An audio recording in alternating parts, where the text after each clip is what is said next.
After giving her newborn son up for adoption, a young mother silently celebrated all his birthdays and never forgot about him.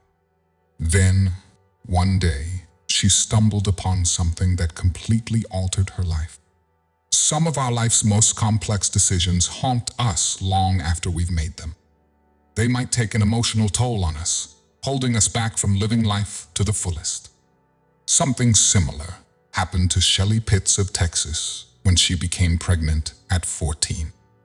Initially, she felt a wave of denial because she thought she was too young to have a child. Also, she knew nothing about being pregnant and couldn't fathom the unusual symptoms she felt. So, she decided to go on with her life as if nothing had happened.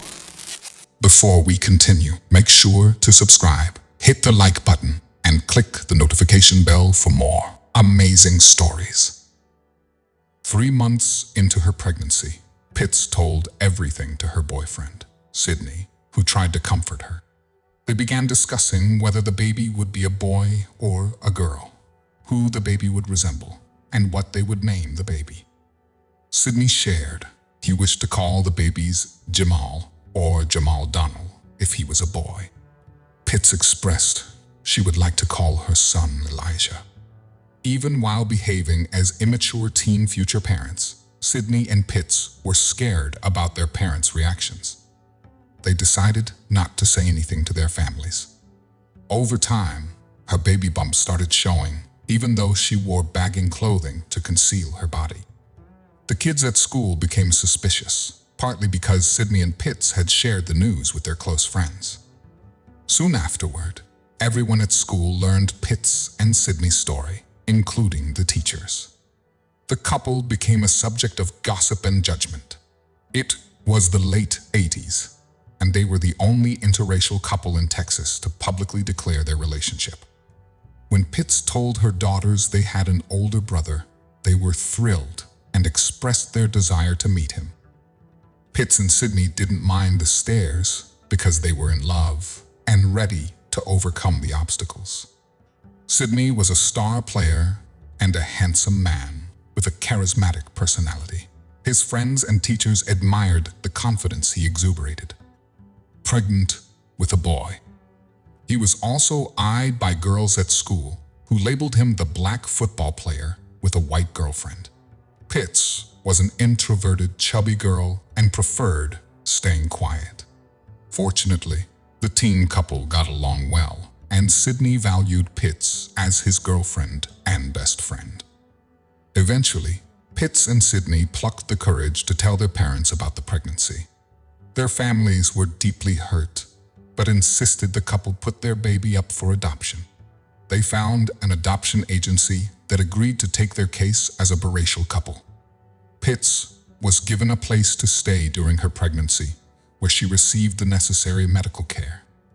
Sadly, she remained alone and only talked to her family and Sydney through letters and cards. Pitts also discovered she was pregnant with a boy. Pitts had a surreal experience and went through labor alone. Her mother couldn't get there in time, and Sydney's parents didn't let him be with her. Finally, on March 29, 1988, at 12:54 p.m., Pitts welcomed her son. As she held her healthy, weighing baby boy, she felt intense motherly instincts. She also noticed he had her eyes and his father's lips. He was perfect, but he wasn't meant to be mine, thought Pitts as she watched her son leave with the caseworker. Pitts fought back the tears as she left the hospital. She reassured herself her son would have a better life. Time went by, but the teen mom never forgot the baby boy she gave up. Every year on March 29, Pitts silently celebrated her son's birthday. I saw him having my eyes and his father's smile. I wondered if he was happy, wondered Pitts. She married in her 20s and had 3 girls. Sadly, she divorced her husband, but was happy to live as a single mom of 3 beautiful daughters. She also had several questions with hardly any answers. Her son's adoption was closed, so she didn't know much about his adoptive family. However, She knew his adoptive parents were Caucasian and that it took some time for his son to be adopted. Pitts also knew that her son was called Eric during the 4 months in foster care. When she celebrated her son's 30th birthday, Pitts started looking into the adoption reunion websites and Facebook pages. She hoped that her boy felt the same longing to find her. She made a profile on a site that matched people with their possible matches. March 17, 2021. She stumbled upon something unexpected.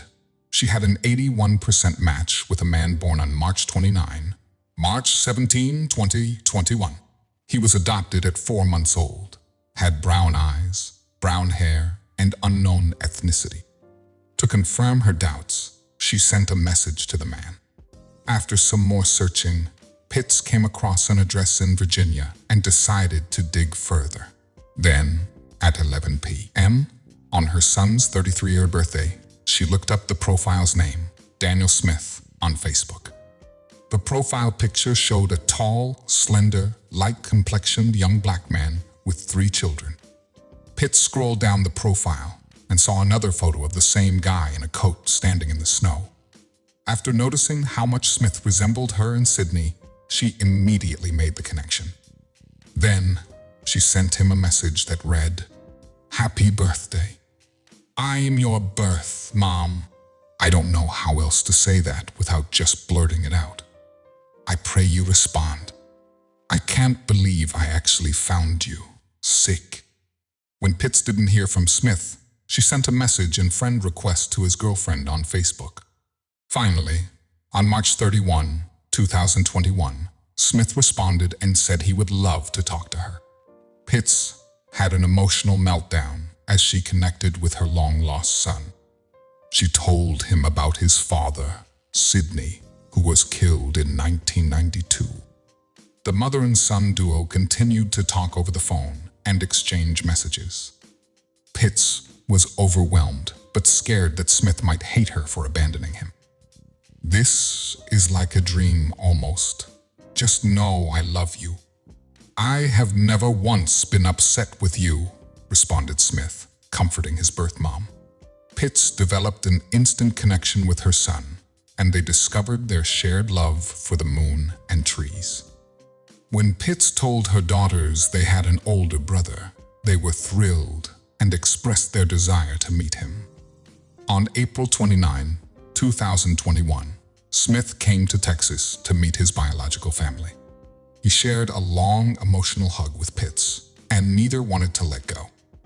"My whole being is complete in ways I never knew it could be. My heart is so ridiculously full.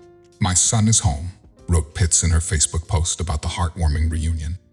The following days were filled with family time, food, and endless chatter. Pitts showed Smith his father's letter and told him how much Sidney loved him. Finally came the day when Smith had to go back to Virginia. It was painful for Pitts to wave goodbye to her beloved son, but she knew she would see him again. While Pitts had missed out on many first moments in her son's life, she was eager to make new memories and catch up. She shared a Facebook post with Smith and her 3 grandchildren in August 2021. The caption read, realizing he had underestimated the consequences of his actions. He didn't want things to get physical between him and Jonah. He would definitely lose that fight. Rita couldn't help but laugh, reveling in the irony of her impending departure. She taunted David, predicting the difficulty he would face finding a new tenant in the heart of winter. The suspense thickened as David's once authoritative stance crumbled in the face of Rita and her formidable brother. The greedy landlord was finally put in his place. The showdown left an indelible mark on the small apartment building, a tale of resilience and family bonds that would be whispered about for years to come. As Rita and Jonah walked away, leaving David in the chilly corridor, a sense of justice prevailed, and the echoes of the encounter lingered in the crisp winter air. Rita moved back home with her parents until she could figure out her next move. Binding bonds through beautiful tales. Thank you for watching.